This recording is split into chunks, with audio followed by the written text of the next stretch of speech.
മലയാള മനോരമ ഒരുക്കുന്ന കലാസാഹിത്യോത്സവം കോർത്തോസിന്റെ ഭാഗമായി കാർട്ടൂണിസ്റ്റുകൾക്കുള്ള പ്രത്യേക സ്ക്വയറുമുണ്ട്. അവിടെ വരുന്നവർക്ക് അവരുടെ രേഖാചിത്രങ്ങൾ കാർട്ടൂണിസ്റ്റുകൾ വരച്ചു നൽകും. അവിടേക്ക് ഒരു അതിഥി എത്തി, അവനൊരു സമ്മാനവും കിട്ടി.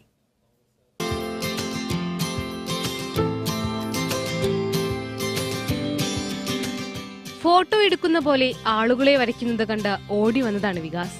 കസേര ഒഴിഞ്ഞപ്പോൾ ചാടിക്കേറിയിരുന്നു. പിന്നെ ചിത്രകാരനെ നോക്കി ഒരു സൂപ്പർ ചിരിയും.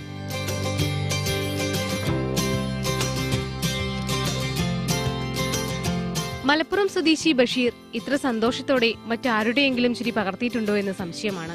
കണ്ടു നിൽക്കുന്ന വികാസിന്റെ ദീദിമാർക്കും സൂപ്പർ സന്തോഷം. സ്റ്റിക്കറുമായി നിൽക്കുന്ന വികാസിന്റെ ചിത്രം കയ്യിൽ കിട്ടിയപ്പോൾ മുഖത്ത് പൂത്തിരി കത്തിച്ച പോലെ ചിരി.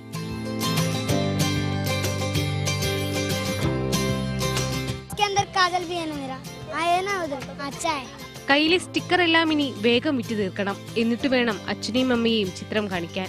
രാജസ്ഥാനിലെ കോട്ട ജില്ലയിലെ ഗ്രാമത്തിലേക്ക് എന്നെങ്കിലും തിരിച്ചു പോകുമ്പോൾ അവിടെയുള്ള കുഞ്ഞി വീട്ടിലെ ചുമരിൽ വെക്കാൻ കേടുകൂടാതെ സൂക്ഷിക്കണം ഈ ചിത്രം. കോഴിക്കോട് നിന്ന് Shruti S, Manorama news. Manorama Hortus art and literature festival കാണാം, കേൾക്കാം, മിണ്ടാം.